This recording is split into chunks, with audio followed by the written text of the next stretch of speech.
చాలామంది మాస్టర్కు నాకు ధ్యానం చేసేందుకు తీరిక చిక్కటం లేదు, నిర్మలీకరణ పరిస్థితి అంతే, కనీసం నెలకొక సత్సంగానికి కూడా హాజరు కాలేకపోతున్నాను అని వ్రాస్తుంటారు. ప్రస్తుతం ఉన్న అభ్యాసులలో 80% ఇలాంటి వారే.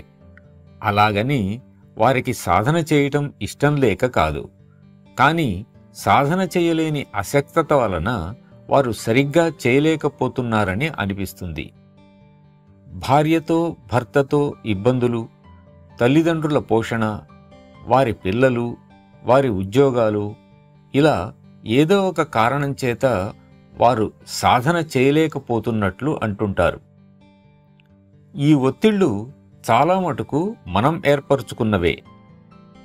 తన ఆధ్యాత్మిక వికాసానికి శ్రమించాలన్న ధైర్యం, దీక్ష, పట్టుదల ఉంటే ఈ లోకంలో గాని పైలోకంలో గాని దానిని ఆపగలిగే శక్తి దేనికి లేదని నేను హామీ ఇస్తున్నాను అని బాబూజీ అన్నారు.